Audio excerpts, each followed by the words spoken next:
Buku Dunia Arab The Arab A Short History. Pengarang Philip Kahiti, bekas guru besar dalam kesusastraan, bahasa-bahasa Samyah, pada Universitas Princeton, Amerika Serikat halaman 166 sampai dengan halaman 169. Dalam zaman itu, kira-kira pada abad ke-10, Cordoba adalah kota kebudayaan yang ternama di Eropa. Dengan Konstantinopel dan Baghdad ia merupakan salah satu dari 3 pusat kebudayaan dunia.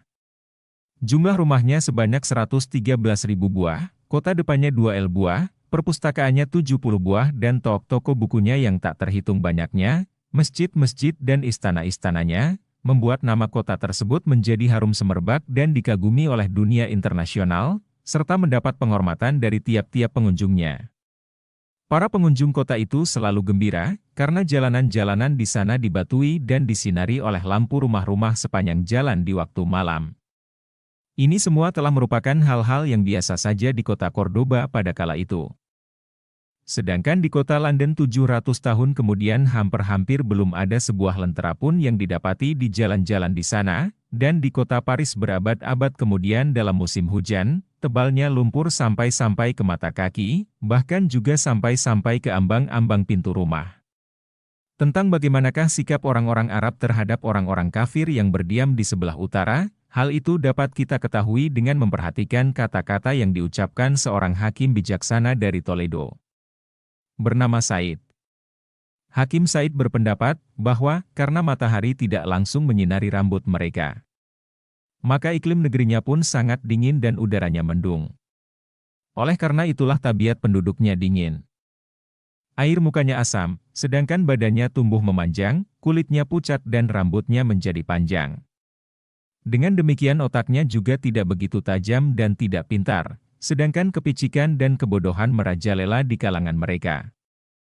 Jika orang-orang yang berkuasa di Leon, Navarra atau Barcelona membutuhkan seorang tabib, seorang arsitek, biduan yang ulung atau seorang penyahit, maka Cordobalah yang selalu dapat memenuhi keinginan mereka itu.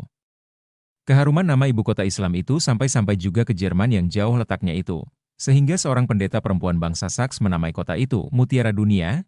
Spanyol adalah salah satu negara yang terkaya dan terpadat penduduknya di Eropa di bawah pemerintahan Khalifah Umriyaijah. Ibu kotanya dapat berbangga akan ahli tenunnya yang berjumlah kira-kira 13.000 orang, dan berbangga akan suatu industri kulit yang maju dengan pesat. Dari Spanyollah keahlian menyamak kulit dan pembuatan kulit yang berukir-ukir tersebar ke Maroko. Dan dari kedua negeri tersebutlah keahlian itu kemudian tersebar ke Perancis dan Inggris. Bulu domba dan sutera bukan hanya di Cordoba saja dipintal orang, melainkan juga di Malaga, Almeria dan pusat-pusat lainnya. Peternakan ulat sutera, pada mulanya suatu monopoli Tionghoa saja, dimasukkan oleh orang Islam ke Spanyol dan berkembang di sana kemudian. Almeria menghasilkan juga barang-barang gelas dan tembaga. Peternak di Valentina adalah tempat asal mula kerajinan keramik. Jaén dan Algarve terkenal karena tambang-tambang emas dan peraknya, Cordoba karena besi dan timah-timahnya serta Malaga karena batu manikamnya. Seperti kota Damasik, kota Toledo pun telah mendapat nama sejagat dalam soal pembikinan pedang.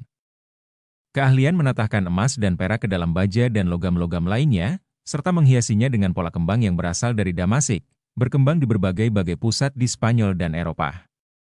Dalam berbagai bahasa Eropa dewasa ini, perkataan untuk menyatakan pekerjaan semacam itu masih dipakai orang suatu perkataan yang berasal dari Damasik. Dalam bahasa Inggris disebut Darmascene. Orang Arab Spanyol memasukkan metode pertanian yang lazim dipakai di Asia Barat ke dalam negeri itu. Terusan-terusan digali, buah anggur ditanami dan antara lain dimasukkan tanaman padi, buah tufah Armeni, tufah Farsi, buah delima, jeruk manis, tebu, kapas dan kunjit. Di lembah-lembah sebelah tenggara semenanjung Pirenea itu, karena iklimnya baik dan tanahnya subur di sana, timbul pusat-pusat kegiatan bekerja, baik di kota-kota maupun di desa-desa. Di sini gandum dan jenis gandum lainnya, seperti juga halnya dengan buah zaitun dan bermacam-macam buah-buahan ditanam oleh petani-petani yang mengerjakan tanah untuk tuan-tuan tanah. Hasilnya dibagi oleh kedua belah pihak. Perkembangan pertanian ini adalah salah satu puncak kejayaan Spanyol Islam dan salah satu hadiah dari orang Arab kepada negara ini yang masih berbekas. Karena sampai kini taman-taman Spanyol masih bercorak Habsji, Mur. Salah satu taman yang terkenal sekali ialah taman dari Villa Generalife, suatu kata yang berasal dari kata Arab, Janat al-Arif, artinya, sorga orang bijaksana. Villa tersebut didirikan pada penghabisan abad ke-13 dan ia termasuk dalam kumpulan gedung-gedung yang melingkari gedung Alhambra yang masyhur itu. Taman tersebut yang terkenal karena rindangnya pohon-pohon, air terjunnya, anginnya yang sepoi-sepoi berhembus, dibuat dalam bentuk bertangga-tangga seperti gedung Kemidi Yunani Purba, serta tanahnya dilembabkan, dengan parit-parit yang menimbulkan berpuluh-puluh air terjun dan kemudian airnya menghilang di sela-sela bunga-bungaan. Semak-semak dan pohon-pohonan yang berada dalam taman itu. Hasil perindustrian dan pertanian Spanyol Islam melebihi kebutuhan dalam negeri.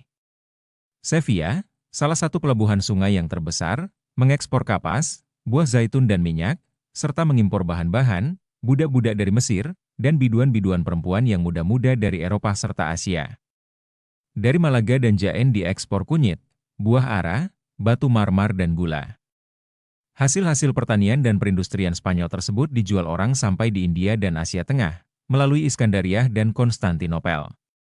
Perdagangan sangat ramai dengan Damasik, Baghdad dan Mekah. Dalam daftar kata nautika internasional dari dunia modern dewasa ini, tidak sedikit jumlahnya kata-kata yang menunjukkan kemahiran bangsa Arab di dalam soal-soal pelautan. Umpamanya admiral, arsenal, kabel, average, slope, sekoci, dan sebagainya, pemerintah mengadakan perhubungan pos yang teratur. Peruangannya didasarkan kepada contoh-contoh timur, dengan dinar sebagai satuan uang emas, dan dirham sebagai satuan uang perak. Uang Arab berlaku dalam kerajaan-kerajaan Kristen di sebelah utara dan di samping itu hanyalah uang Arab dan Perancis yang beredar selama 4 tahun di sana. Masa gilang gemilang yang sebenarnya di kala itu bukanlah terletak di lapangan politik, tetapi terletak di lapangan lain. Al-Hakam, pengganti ABD Al-Rahman III, adalah seorang sarjana dan suka memajukan ilmu pengetahuan. Banyak derma yang disediakannya untuk para sarjana dan guna mendirikan 27 buah sekolah umum di ibu kota. Di bawah pemerintahannya, Universitas Cordoba, universitas yang ditempatkan oleh ABD Al-Rahman III di dalam masjid yang ternama, menjadi suatu lembaga yang terbaik di antara lembaga-lembaga pengajaran di dunia pada kala itu. Ia dapat diambil sebagai contoh, baik oleh Al-Azhar di Kairo maupun oleh Nizamiyah di Baghdad. Di sana mahasiswa-mahasiswa Islam dan Kristen, baik dari Spanyol sendiri maupun dari bagian-bagian lain dari Eropa, Afrika dan Asia, bersama-sama menuntut pelajaran. Al-Hakam memperbesar masjid tempat universitas itu, mengalirkan air ke sana menggunakan pipa timah hitam. Kemudian masjid tadi dihiasi dengan mosaik-mosaik yang disuruh buat oleh seniman Bizantium. Profesor-profesor dari timur diundang mengunjungi universitas itu dan menyediakan hadiah-hadiah untuk gaji mereka. Selain dari universitas tersebut, ibu kota tadi masih mempunyai perpustakaan kelas 1. Al-Hakam adalah seorang pencipta buku. Agen-agennya mencari buku-buku di toko-toko buku Iskandariah, Damasik dan Baghdad untuk membelinya atau menyalin naskah-naskahnya.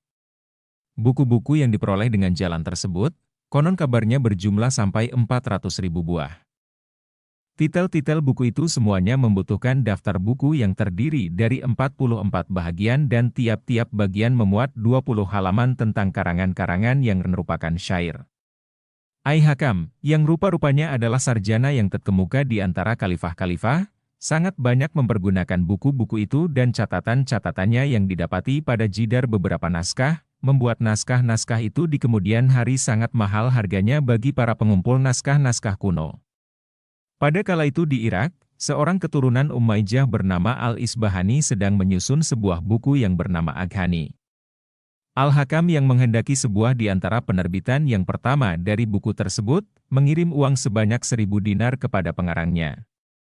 Dan dengan demikian ia beroleh kepastian akan mendapat kehendaknya itu. Kebudayaan umum di Andalusia di kala itu mencapai taraf yang sangat tinggi, sehingga sarjana Belanda bernama Dozy, dengan penuh minat berkata hampir setiap orang dapat menulis dan membaca di sana.